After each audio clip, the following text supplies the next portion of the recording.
Hello everyone. Today let us start mechanical properties of solids. Mechanical properties of solids describe the characteristics such as the strength of the solids and resistance to deformation. Basically, when we talk about strength, what is strength then? Strength is nothing but the ability of an object to withstand the applied stress. Then what is this resistance to deformation? Deformation is nothing but to change the shape and size of the body. Resistance to deformation means what? When force is applied to change the shape or size of the body, the object always it opposes. So that is called resistance to deformation. Since we are using the word deformation, let us see the meaning of the word deformation.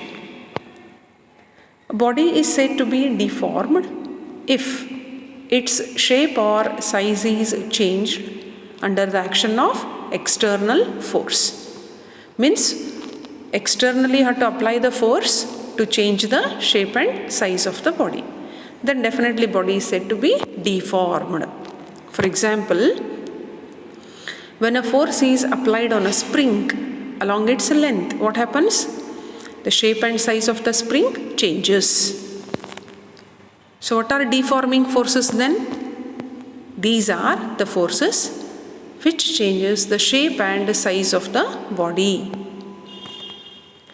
Mechanical properties include elasticity, plasticity, ductility, like this. Now let us see what is elasticity. It is property of the matter by virtue of which it regains its original shape and size after the removal of deforming force. Means first we have to apply external force to change the shape and size of the body. If that external force is removed,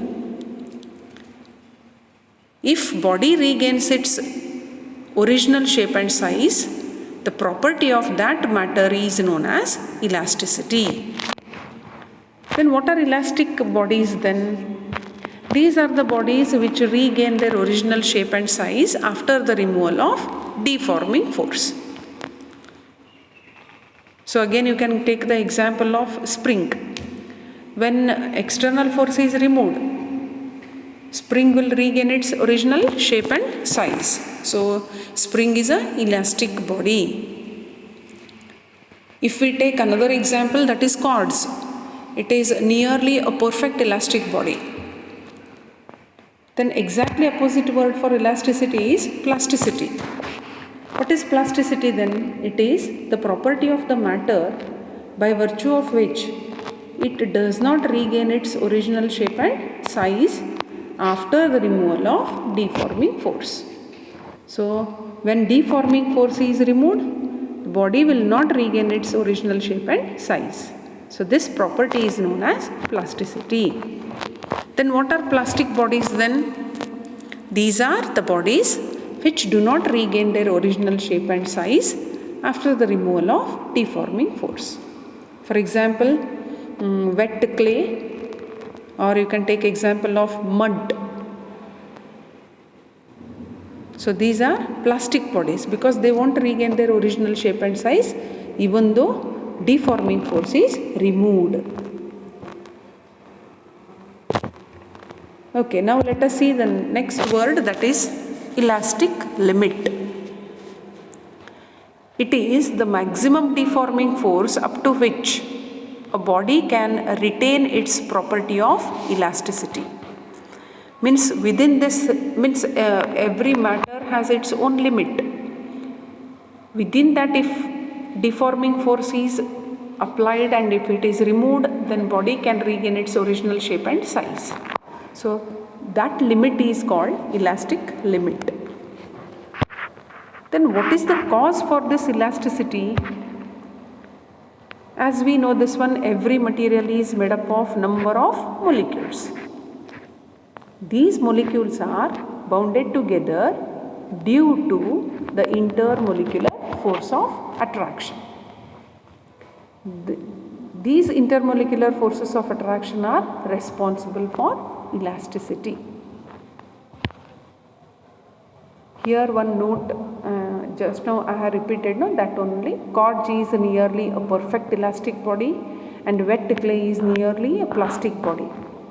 One point is very clear, in practice there are no perfectly elastic or perfectly plastic bodies. Okay. Now let us see very interesting word, that is stress. So stress is nothing but it is the restoring force per unit area of the deformed body. Means stress is ratio of force to area. So stress is equal to force divided by area. We can write the SI unit of stress here. Unit of force is Newton, unit of area is meter square. So SI unit of stress is Newton per meter square. And if we write the dimensional formula for stress, it is m raised to 1, L raised to 1, T raised to minus 2. Means 1 in mass, 1 in length, minus 2 in time. And stress, it has no direction, so it is a scalar quantity. So when you observe the dimensional formula for stress, it is same as that of pressure, because pressure also we are expressing as force divided by area. Okay, now let us see about strain. It is the ratio of change in dimension of the body due to the deforming forces to the original dimension. So what is strain here? Change in dimension of the body divided by original dimension. So strain is ratio of change in dimension of the body to original dimension. We can study types of stress and types of strain. First let us see about types of stress. Mainly there are three types. Let us see one by one. First one is longitudinal stress. So longitudinal is with respect to length. So it is a restoring force per unit area of cross section of the body when the deforming forces act along the length of the body. Stress, how we are defining, it is nothing but force by area.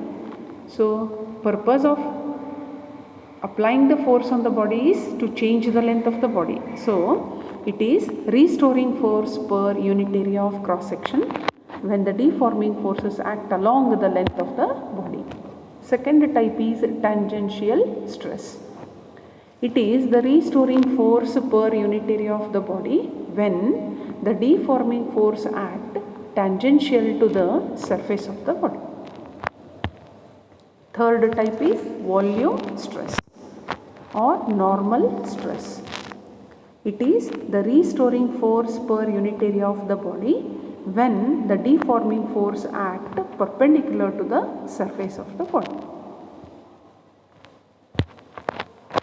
Let us see types of strain. First one is longitudinal strain.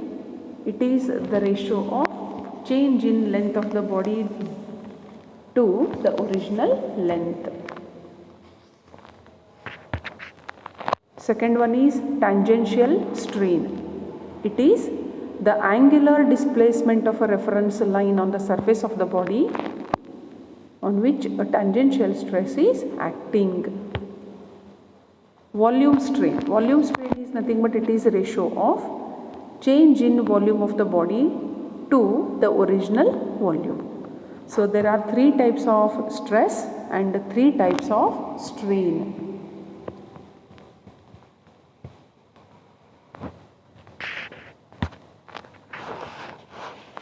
Now let us take most important law in elasticity, that is Hooke's law. Let us see the statement of Hooke's law. Statement is, within elastic limit, the stress is directly proportional to strain. So what is the statement here? Statement of Hooke's law is, the stress is directly proportional to strain within elastic limit. That is, stress is directly proportional to strain. As we know this one, when we remove the proportionality sign, by is equal to, we have to write one constant. Here that constant is represented by the letter capital E.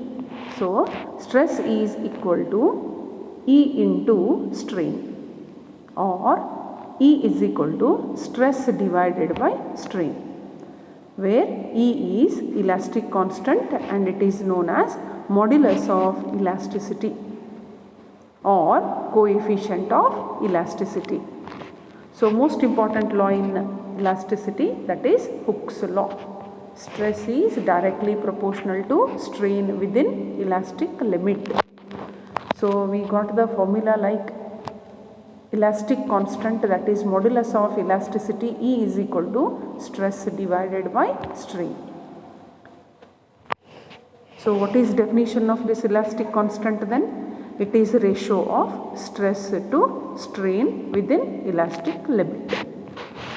Depending on types of stress and types of strain, there are three types of elastic moduli. Moduli plural form. So elastic moduli, there are three moduli of elasticity.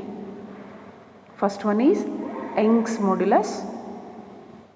It is represented by the letter Y. Second one is bulk modulus, that is B.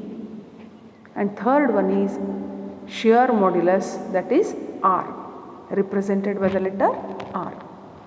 So three elastic constants are, or three moduli of elasticity are Young's modulus, bulk modulus and shear modulus.